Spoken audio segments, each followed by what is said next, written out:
Je vais vous présenter quelques objets en rapport avec la culture Blaxploitation et cinéma afro-américain. Donc le premier livre édité sur le sujet, un livre de 1948 écrit par un Anglais, donc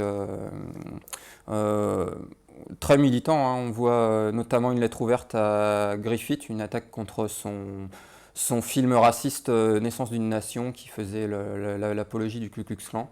Donc un bon bouquin, si vous le trouvez un jour, c'est une petite pièce rare, mais vraiment l'acquisition indispensable. Quelques photos là justement intéressantes sur les stéréotypes des Noirs dans le cinéma du début du siècle. Donc là par exemple on voit Ingaji qui est un film de jungle. On voit nettement la femme effrayée, donc c'est le stéréotype du noir froussard qu'on retrouve dans toutes les comédies de l'époque. Ici, c'est Amos et Andy, c'est deux comiques noirs connus de l'époque. Donc, il y avait des émissions de radio sur ces deux personnages. Donc là, c'est un peu pour vous montrer le côté les bouffons de service, quoi. Ceux qui font rire. Donc souvent, c'est le noir mangeur de melon, Watermelon Man, qui est un peu cantonné dans ce genre de stéréotypes. Et enfin, donc, troisième stéréotype, le serviteur. Ici, c'est le chauffeur, en fait, le compagnon de Charlie Chan. Ça, c'est un des Charlie Chan. L'acteur, c'est Manton Moreland, donc il était spécialisé, il roulait les yeux, il faisait des gros yeux. Je pense que c'est un Charlie Chan de la période de Monogramme avec cet acteur-là. Donc il y avait beaucoup de serviteurs, de boniches, ça c'était vraiment le truc le plus, le rôle récurrent chez les Noirs.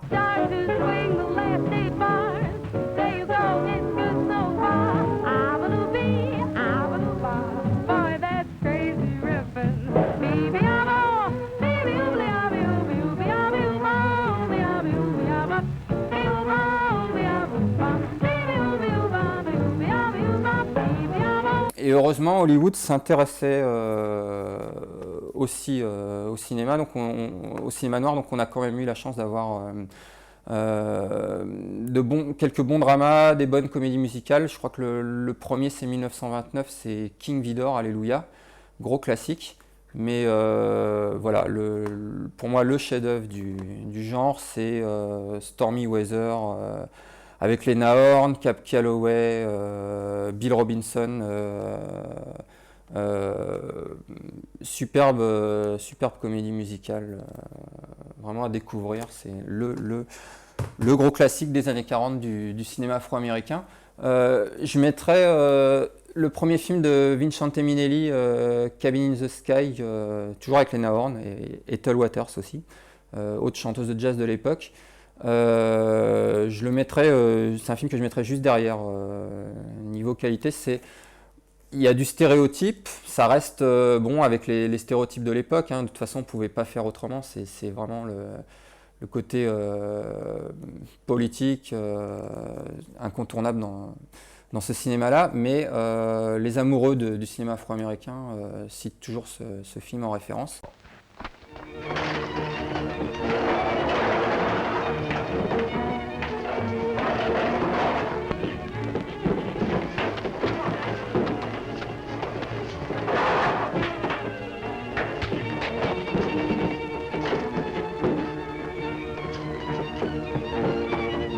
Ici, nous avons un dictionnaire, il recense plus de 1300 films.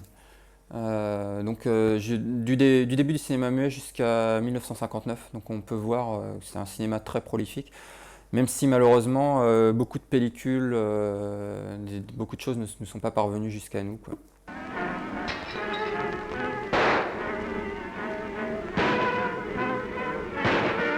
Séparate Cinéma, donc un super bouquin d'affiches. Ce sont des professionnels de l'affiche, ils font de la vente sur internet pour ceux qui s'intéressent au cinéma noir américain. Ils vous proposent des affiches d'Oscar Michaud, tout ce qui est Race Movies. Là on a un exemple d'un western avec Spencer Williams qui est le grand vilain du Race Movie, qui est aussi un grand réalisateur de films, qui a fait beaucoup de films religieux. qui est un des principaux concurrents d'Oscar Micheaux. Oscar Micheaux restant le plus connu. Donc ça, très bon bouquin, hein, les affiches, j'ai des affiches aujourd'hui qui valent une fortune, alors que bon, il y a peut-être 30 ou 40 ans, on n'en aurait pas donné un copec. Donc voilà, l'ouvrage, à mon avis, référence sur le vieux cinéma noir américain. Et enfin, pour la sélection Race Movies, le bouquin préfacé par Ossie Davis, Black Cinema Treasures, qui fait référence à tout ce mouvement des années 40. Il faut savoir que dans les années 40, il y avait un véritable cinéma pour les Noirs, réalisé par des Noirs pour des Noirs. On avait des compagnies métissées, hein, il y avait aussi des Blancs effectivement dans ces boîtes, mais on a eu beaucoup de réalisateurs noirs qui ont œuvré à destination de leur communauté. Donc on avait des westerns, on avait des polars, on a même eu un film d'horreur qui s'appelait Son of Ingaji, qui est un peu le descendant du Ingaji dont on a parlé tout à l'heure, qui était une espèce d'homme-singe qui étranglait ses victimes dans une maison hantée. Pas un grand film, mais c'est toujours intéressant de savoir qu'on a eu un film d'horreur afro-américain dans les années 40, bien avant Blackula, Blackenstein et compagnie. Donc voilà, très bon ouvrage encore. Il y en a d'autres, mais ceux-là me semblent tenir le haut du pavé. I just refuse to sing the blues since we're apart. I lose my mind, I lose my head and break my heart. Alors les années 50, il se passe vraiment pas grand-chose, hein. C'est un peu la chasse aux sorcières, la chasse au communisme. Les Noirs américains, ils ont tendance un petit peu à se cacher. On a juste l'arrivée d'un acteur, l'acteur le plus populaire du XXe siècle, c'est Sidney Poitier, qui arrive dans un film de Mankiewicz, No Way Out. Donc voilà, Sidney Poitier, hein, un de ces rares exemples de Sidney Poitier dans un film de Viking, un des rares exemples où il joue un méchant, dans The Long Chips. Donc il y a toute une série de gros classiques, tout le monde connaît La Chaîne avec Tony Curtis, petit programme allemand sympathique. En voici un autre, une autre variante, le même film. Donc Sidney Poitier, c'est vraiment le seul qui tient le haut du pavé dans les années 50, pardon, et puis donc qui traverse les années 60. Il faut savoir qu'en 68, Screen World le catalogue comme l'acteur le plus populaire américain, numéro 1 du box-office des acteurs, devant Newman, Steve McQueen et compagnie. Ici avec la chanteuse Diane Carroll dans un film tourné à Paris, Paris Blues, un film très sympa sur le jazz, avec Louis Armstrong et Paul Newman.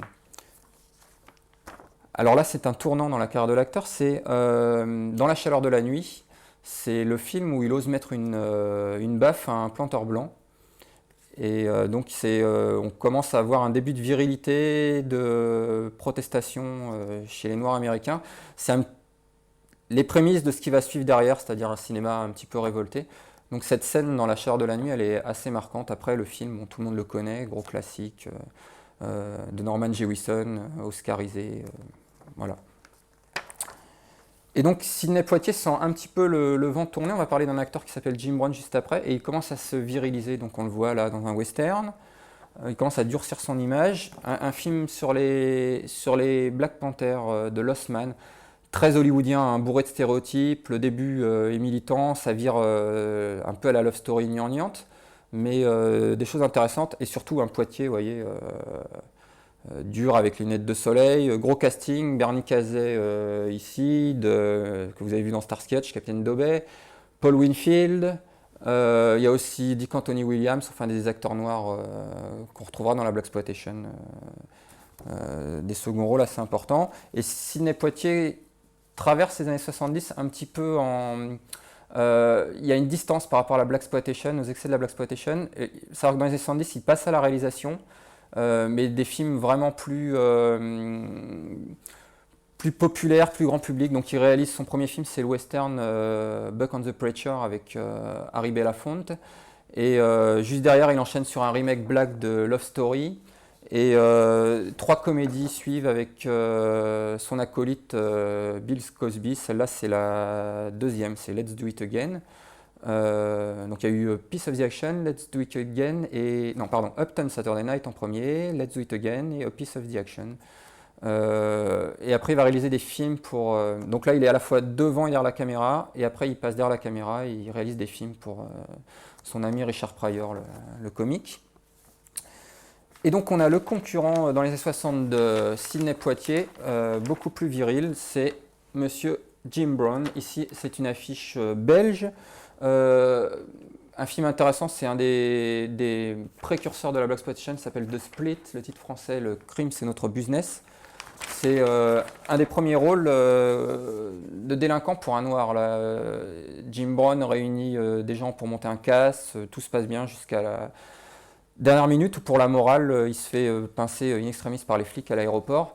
Mais c'est vraiment, là c'est le héros viril dans toute sa superbe, bad boy, chef de gang, etc. Et ce Jim Brown qui est beaucoup plus connu aux États-Unis pour sa grosse carrière de footballeur. Il faut savoir qu'il a été élu sportif du siècle lors du passage à l'an 2000 aux États-Unis. Donc c'est vraiment la personnalité sportive qui a marqué aux États-Unis. A fait beaucoup de films dans les années 60. Il a commencé en 64 avec Rayo Conchos. Et de 67 à 69, il enchaîne toute une série de films. Alors il y a Les Sans Fusils, on citera Le Dernier Train du Katanga, où bon là il a un second rôle, mais quand même un second rôle assez intéressant derrière Rod Taylor, et aussi Yvette Mimieux que les fans de Planète Interdite connaissent. Donc, quelques photos là de Dark of the Sun. Le Dernier Train du Katanga, le voici dans Riot. Il a fait El Condor, il a fait 3. En fait, c'est un western avec Lee Van Cleef. Il a fait 3 westerns avec Lee Van Cleef. C'est une sorte de spaghetti. Donc ça, c'est le premier qu'il a fait, petit programme d'exploitation français, premier film qu'il a fait dans le genre. Et il va enchaîner plus tard, on en reparlera, dans les années 70 avec des classiques de la blaxploitation comme Slaughter, Black Gun, The Slam, Le Pénitencier, voilà. Et malheureusement, il a une carrière un petit peu abrégée. Il a un petit peu été blacklisté par rapport à ses excès de violence. Il a quand même balancé une femme d'un balcon. Enfin, il a quand même de sales histoires qui le suivent. Pour ceux que ça intéresse, il y a un excellent documentaire de Spike Lee qui s'appelle Jim Brown All American, qui est entièrement consacré à ce phénomène ce phénomène américain qui est Jim Brown, qui chez nous il est connu pour ses films, mais aux États-Unis c'est vraiment c'est un mythe quoi, c'est un mythe du stade. Alors, un concurrent de Jim Brown, toujours dans le registre musclé dans les 60, c'est Raymond Saint-Jacques. Je crois qu'il a fait quelques apparitions dans la série Raw Wide avec Clint Eastwood. Il est surtout connu pour un film de science-fiction dans les années 60 qui s'appelle Change of Mind, où un blanc et un noir, c'est le cerveau d'un blanc qui arrive dans le corps d'un noir et vice-versa, enfin je ne sais plus très bien.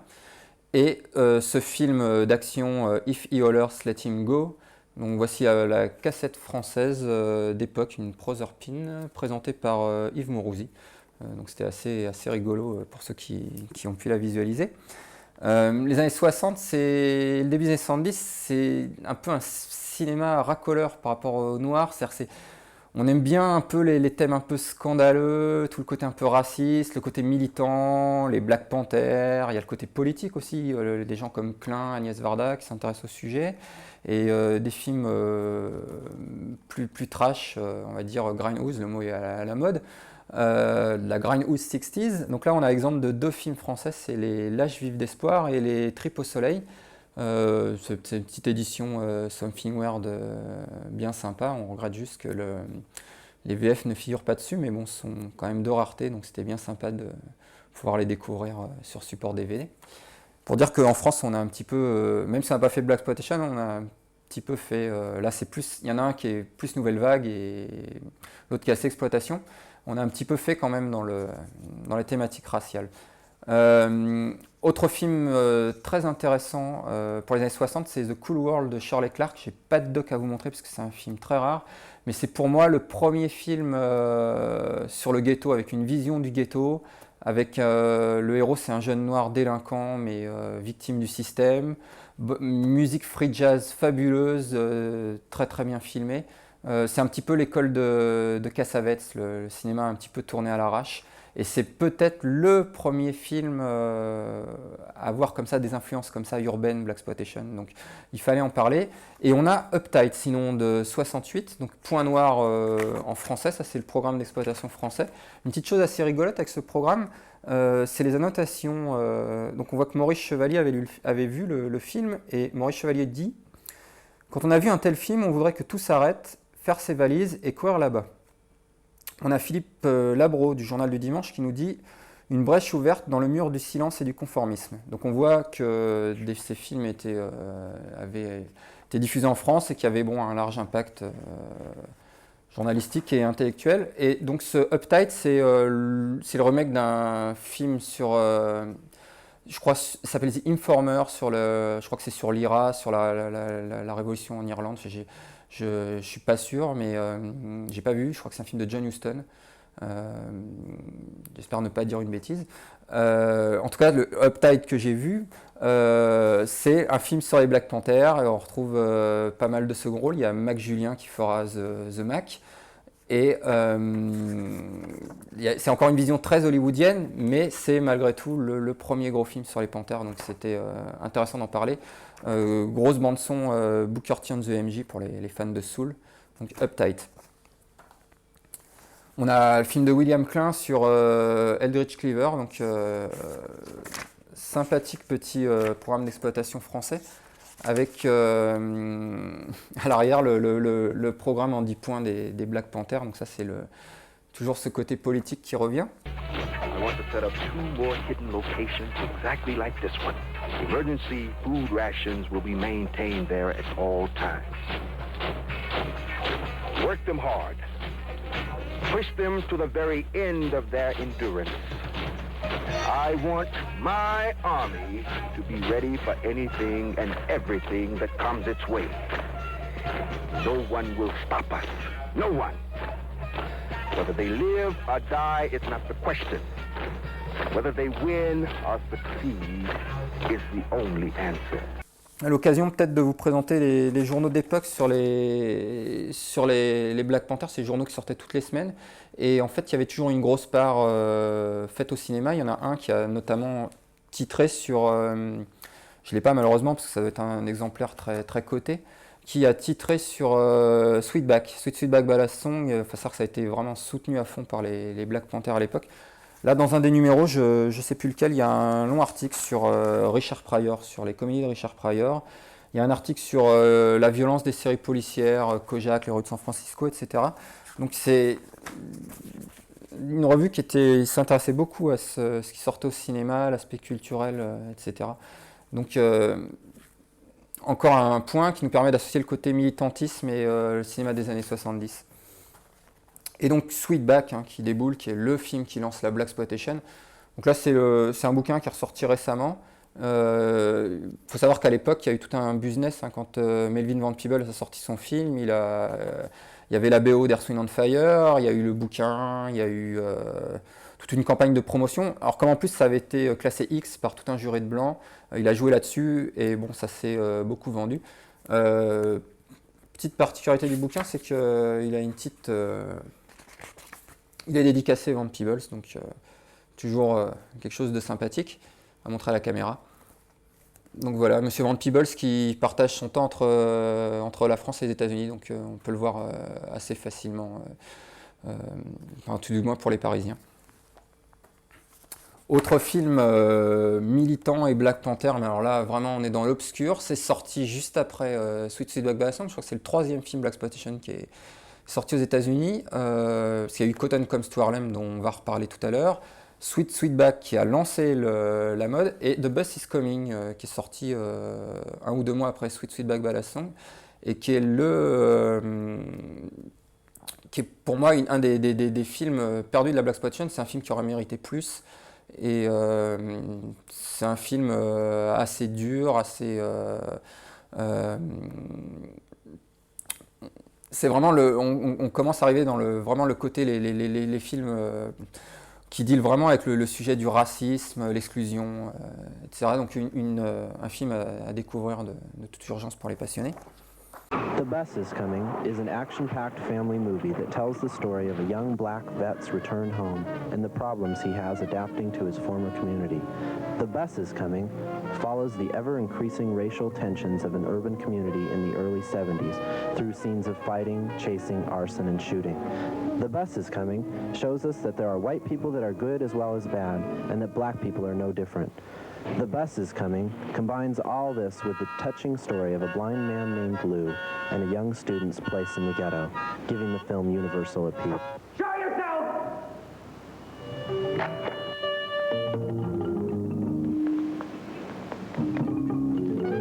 You won't want to miss The Bus is Coming. Change is coming, and the man can't stop it. Comment ne pas citer de Spook ou Saved by the Door, notre agent de Harlem. C'est l'histoire d'un gros classique, beaucoup de gens connaissent ce film chez les fans de la Blacks.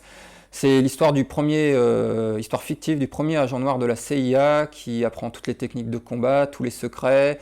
C'est un petit peu l'oncle Tom pendant 3-4 années, puis après il se révolte et il se sert de tout ce que les Blancs lui ont appris pour monter un commando de choc et petit à petit pour prendre le pouvoir aux États-Unis, donc avec des scènes d'émeutes assez rigolotes. BO Herbie Hancock. Dans les films militants, on doit obligatoirement citer aussi le concert Wattstax, qui est un peu le Woodstock noir, avec en fait tous les musiciens de la firme Stax qui sont réunis avec Jesse Jackson en MC de service. Et donc tout le quota de la scène soul. On retiendra notamment le superbe passage d'Isaac Hayes qui nous joue le thème de Shaft en arrachant des chaînes, un petit peu le côté super soul brother de la Blaxploitation. Keep running, Billie Jean. Run from Mama. Do you want me to get a stick and beat all the black off of you? From Ma, dear. I am not going to stand for this mess. Run from your sisters. I hope that something is coming through real clear to you. If you didn't get your kicks out of that, what was in it for you? Keep running till you find out what kind of black girl you really are. Donc on a parlé de Sweet Sweetback Ballad Song. Il y a beaucoup de gens qui pensent à tort que c'est le premier film Blaxploitation, c'est-à-dire que Sweet Sweetback Ballad Song est sorti en 71 et 2 ans avant, on va dire 1 an et demi avant, en décembre 69, sort Cotton Comes to Harlem. Voici l'affiche. Elle est à l'envers, sans les aléas du métier. Donc très belle affiche, voilà, on la voit peut-être malheureusement pas en entier. Ça s'appelait... C'est sorti en France, voilà le dossier de presse, beaucoup de manipulation. Sorti en France sous le titre Le casse de l'oncle Tom, ça a été aussi retitré Blanc coton et noir dessin. C'est une comédie policière d'après un roman de Chester Himes, romancier noir américain très connu. Et c'est le premier film vraiment Blaxploitation. Pourquoi Blaxploitation? Parce que c'est le premier film à nous montrer, même si c'est sur un côté humoristique, vraiment un humour anti-blanc, et même profondément anti-flic, quoi, et quelque chose d'assez irrévérencieux, et on n'avait jamais vu ça avant dans le cinéma, aussi bien dans les films militants qui ont pu être tournés avant, comme Uptight ou Lost Man. Donc c'est vraiment, il n'y a pas d'ambiguïté là-dessus, le premier film Blaxploitation, mais c'est un film qui a connu un certain succès, mais c'est sûr que c'est par contre le film de Melvin Van Peebles qui a lancé la mode, c'est pas Cotton Comes to Harlem, ça on ne peut pas le nier. J'aime beaucoup dans ce film les tenues un peu excentriques de la très belle Judy Pace, que vous avez pu apercevoir dans l'affaire Thomas Crown très rapidement dans la scène du hold-up. Donc une des plus belles actrices noires de la Blaxploitation, donc c'était toujours sympa de le montrer.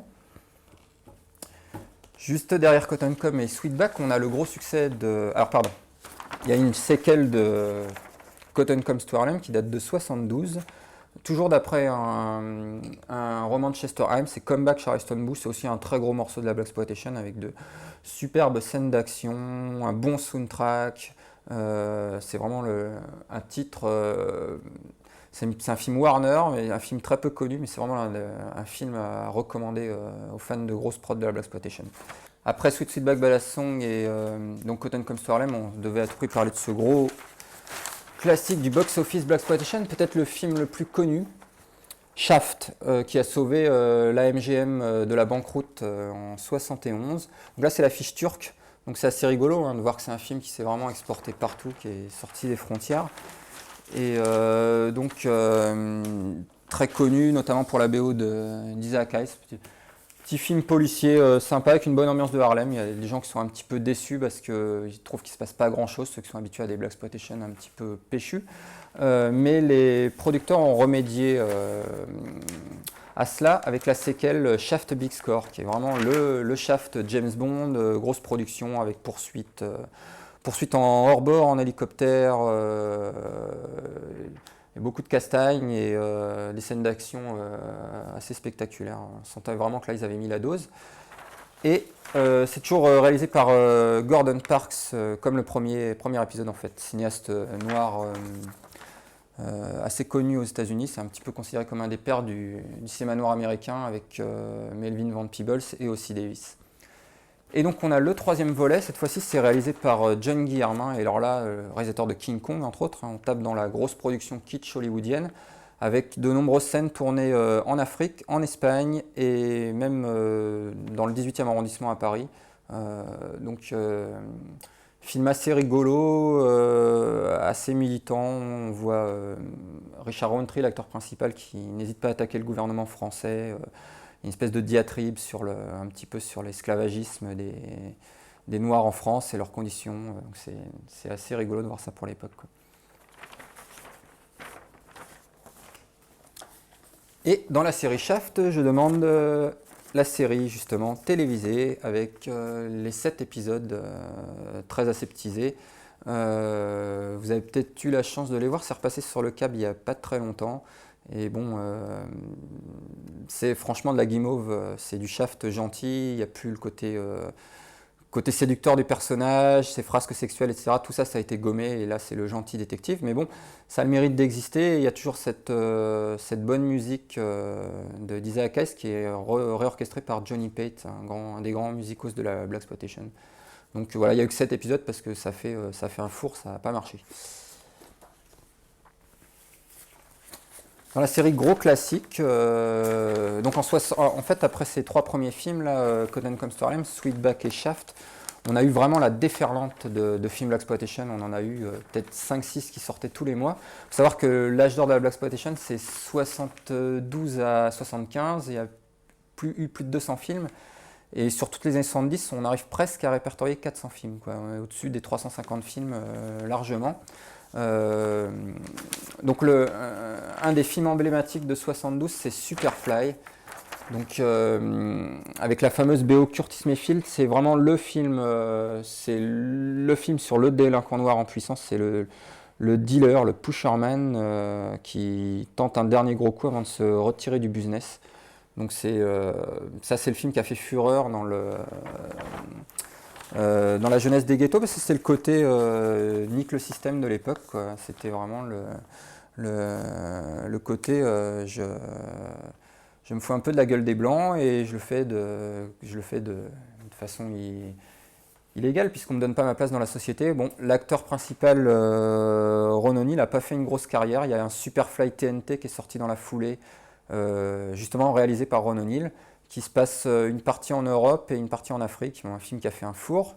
Et il y a le fameux cogneur de Harlem que les Français connaissent bien, puisque ça a été projeté au Hollywood Boulevard, et ça a une petite réputation, parce qu'il y a la cassette vidéo qui a circulé, donc,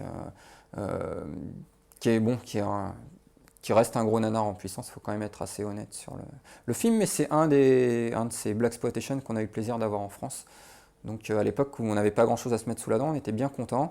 Et on retrouve le couple mythique de Superfly, puisque aux côtés de Ron O'Neal, on a Sheila Frazier. Autre très gros classique réalisé cette fois-ci par Larry Cohen, Black César. Black César, voilà encore un des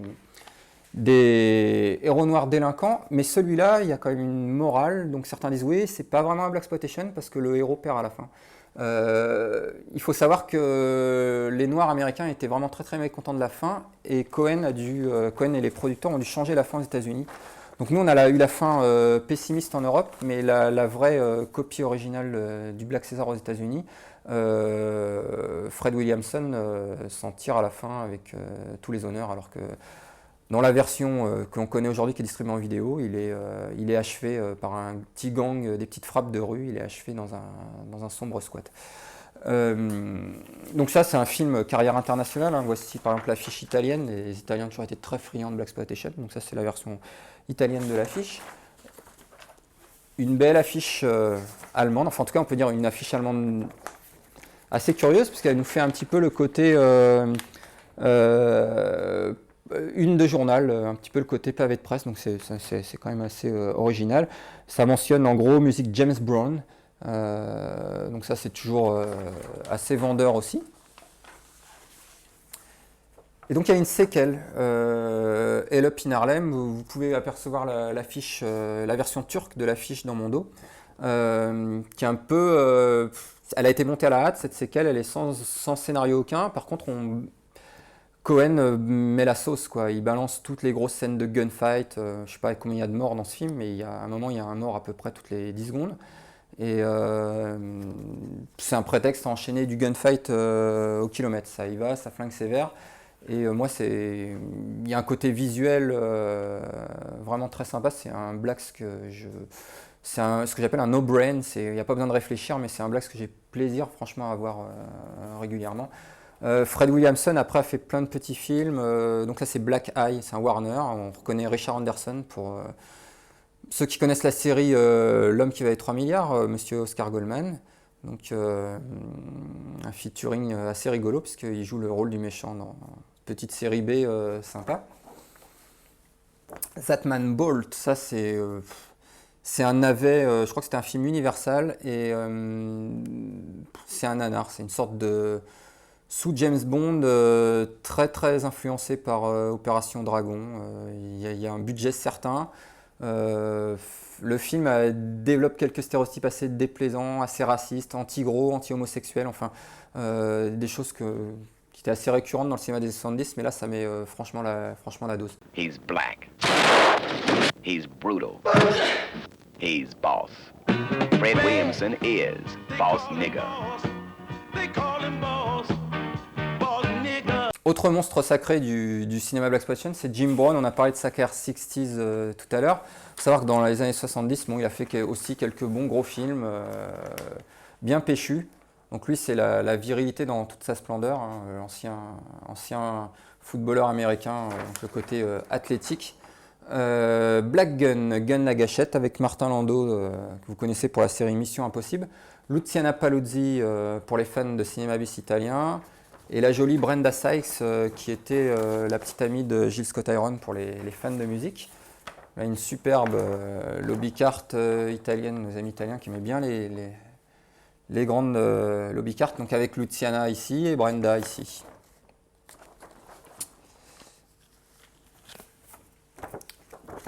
Là, ça c'est toujours Black Gun en fait. Voilà, là c'est une superbe lobby cart espagnole, très colorée. Donc le film s'est distribué un petit peu partout. L'autre gros succès de Jim Brown, c'est Slaughter, l'exécuteur noir. Ça c'est la cassette, la fiche française.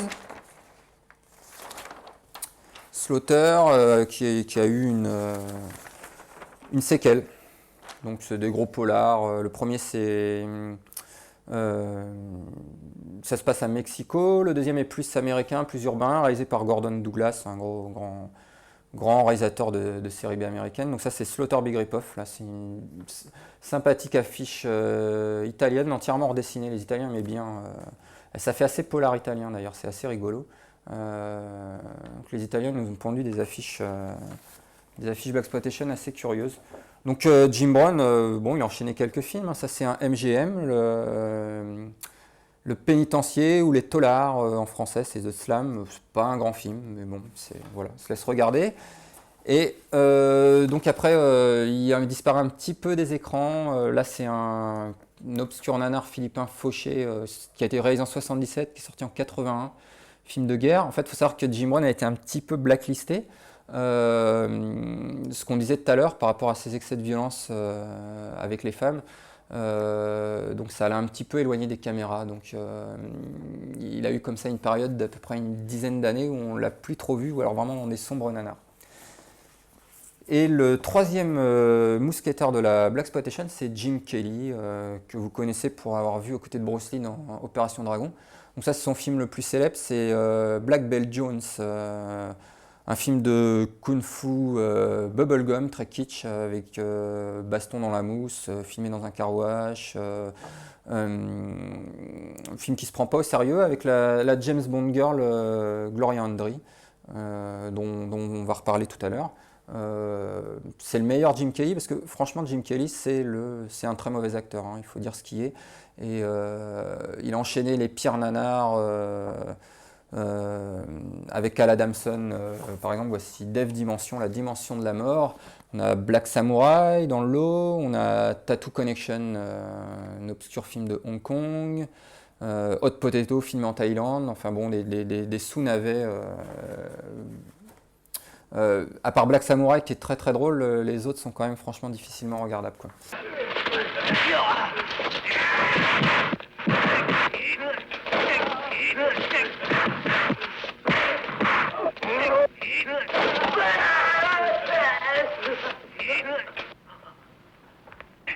Donc là, c'est assez sympa puisque cette photo, c'est encore une lobby carte italienne, grande lobby carte italienne. Cette photo regroupe les trois mousquetaires de la Blaxploitation, les trois figures emblématiques. Jim Brown, Jim Kelly, Fred Williamson. Le film, c'est Three Hardway. C'est un des trois films. C'est le premier des trois films qu'ils ont tourné ensemble. Et c'est le genre de film qui a coulé la Blaxploitation parce que c'est le film de tous les excès. On a trois justiciers qui affrontent un gang de néo-nazis. En fait, les néo-nazis contaminent les circuits d'eau potable de trois grosses villes aux États-Unis avec un poison qui a la particularité de ne tuer que les noirs. Donc, ce film complètement taré avec camp de concentration, méchants néo-nazis, des scènes de gunfight et de karaté au kilomètre. Truc complètement improbable, très très rigolo. Ça s'appelait Les Démolisseurs en France. On espère voir un jour une sortie DVD, puisque c'est un titre encore assez difficile à trouver aujourd'hui. Autre western, avec nos trois justiciers. Bon, là on voit juste Brown et Williamson sur la lobby card. C'est un truc italien, c'est un Take Hard Ride avec donc Jim Kelly et Lee Van Cleef. Et le dernier film que nos trois acteurs ont tourné ensemble, c'est un nanar du début des années 80. Alors il y a un quatrième qui arrive sur la liste des acteurs, c'est monsieur Richard Roundtree, alias Shaft. Et c'est un film, si je dis pas de bêtises, qui avait été réalisé par Fred Williamson. Donc très gros nanar, hein, pas vraiment recommandé. TNT Jackson, black bombshell with a short fuse.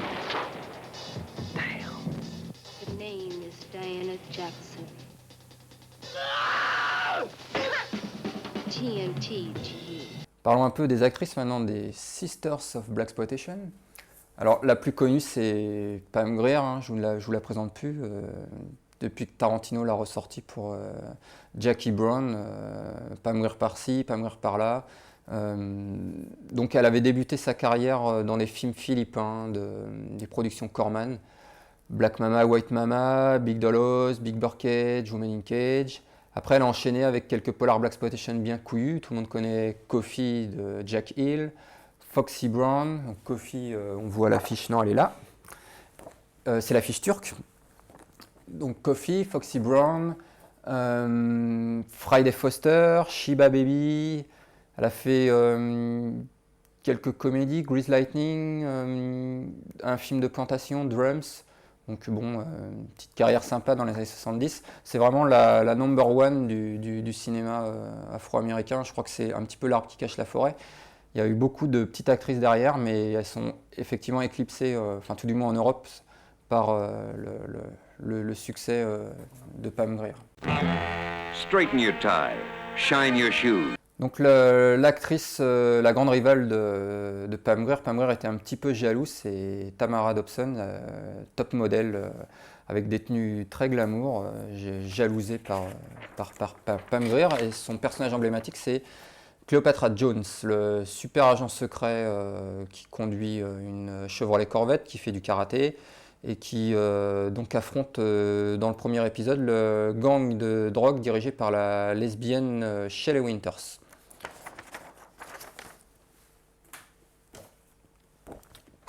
Donc il y a une séquelle de ce Cleopatra Jones, c'est le Casino of Gold, donc là j'ai pas de photo à vous montrer, mais donc c'était une coproduction, ça c'est toujours le premier volet, c'est une coproduction Shaw Brothers, donc un film qui se passe en Asie, et cette fois-ci Tamara Dobson affronte une autre actrice américaine hollywoodienne assez connue de l'époque qui est Stella Stevens. On reste en Asie avec TNT Jackson, un film de karaté de Cirio Santiago, le réalisateur philippin.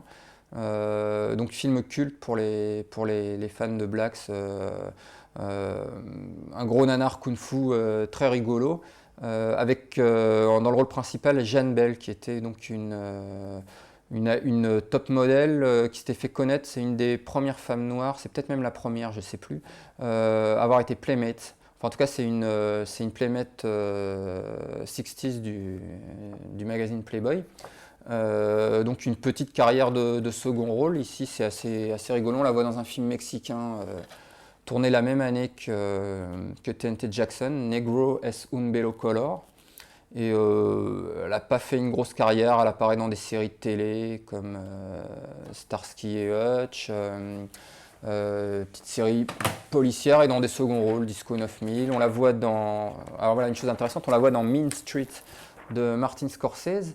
Et on voit bien les Italiens avec ce goût très prononcé pour la blaxploitation. Ils arrivent à nous faire du film de Mean Street, ils arrivent à nous transformer ça en affiche de film blaxploitation. Et alors que Jeanne Bell, qui joue le rôle de la go-go danseuse dans le film, n'apparaît que quelques secondes, elle prend là carrément la moitié de l'affiche, quoi. Donc on voit bien ce côté.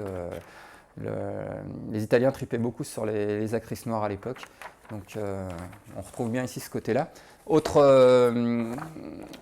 actrice culte, une des plus connues encore, c'est la James Bond girl, Gloria Hendry. Donc là on la voit aux côtés de Roger Moore dans Live and Let Die, Vivre et laisser mourir.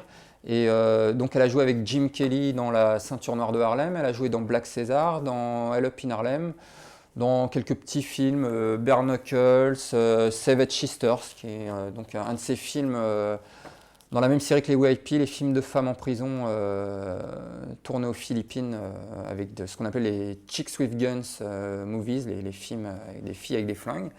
The Colonel, lean, mean, and foxy. Get the hell off that fat ass and open up his goddamn door, now! With plenty of ammunition stacked in just the right places. Une autre actrice encore dans la même lignée, c'est Roseanne Keaton.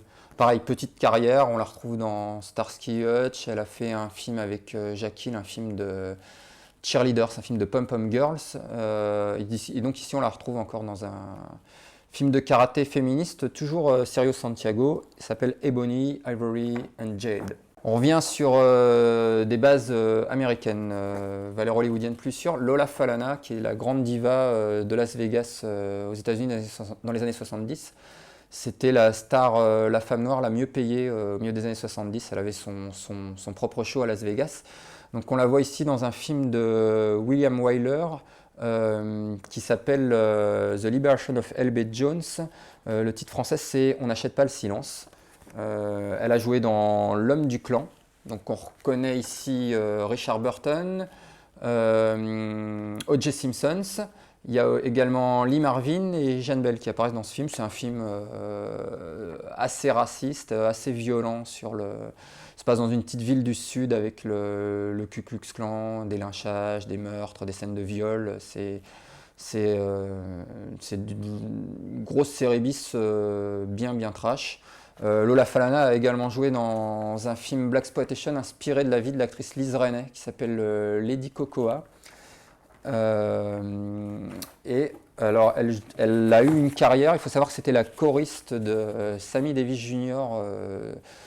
Fin des années 50 et au début des années 60, et elle est partie en Italie et elle a eu une carrière à la fin des années 60 en Italie, vers l'année 67-68.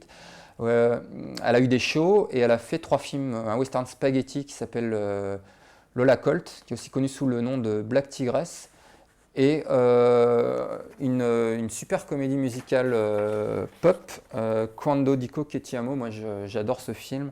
C'est pas du tout connu, mais on retrouve plein de groupes, plein d'artistes pop de l'époque. C'est un truc très musical.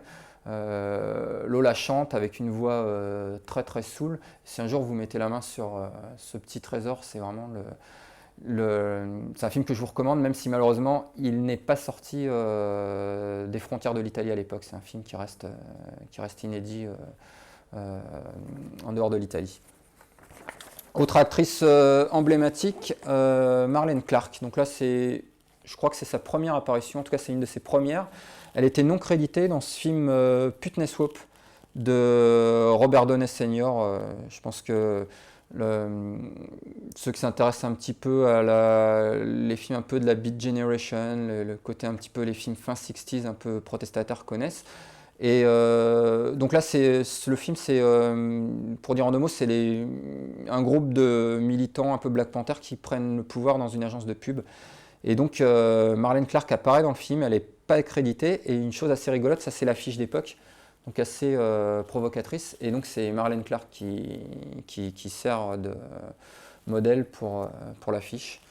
Donc Marlene Clark, vous l'avez vu dans Opération Dragon aux côtés de Bruce Lee, c'était la secrétaire de John Saxon dans la scène où il joue au golf. Vous l'avez vu dans Slaughter, et surtout pour les fans de films fantastiques, c'est la Reine Noire de l'horreur. Elle a joué dans pas mal de petites séries B fantastiques. Il y a eu The Beast Must Die avec Peter Cushing, il y a Night of the Cobra Woman, un film où elle se transforme en serpent à chaque fois qu'elle fait l'amour. Vous l'avez vu dans Black Mamba, un film vaudou. Il me semble qu'elle apparaît dans une des séquelles de The Blob. Lord Chango, un bon film vaudou, pas du tout connu, film pas du tout commercial. Et son chef-d'œuvre, ça reste Ganja Honest. Donc là, une petite pub où on la voit un petit peu mieux aux côtés de Duane Jones, que vous avez vu dans La Nuit des Morts Vivants de Romero. C'est donc cet acteur noir. Et ça, c'est un film de vampire très intello, assez arty en fait. Le gars qui a réalisé ça, Bill Gunn, avait eu des sous, les producteurs lui avaient donné des sous pour sortir un film Blaxploitation dans la veine de Blackula, et lui ça le gonflait, il voulait vraiment faire autre chose, et donc sous prétexte de faire un film fantastique, en fait il nous fait un film un petit peu intello sur le mal-être des Noirs dans la société américaine. Ça donne un film de vampire assez hors norme, qui a connu 2 éditions DVD, donc ça c'est vraiment un film que je recommande, parce que ça fait partie, pour moi c'est un des chefs-d'œuvre du cinéma afro-américain, quoi. Donc à découvrir de toute urgence, si ce n'est déjà fait.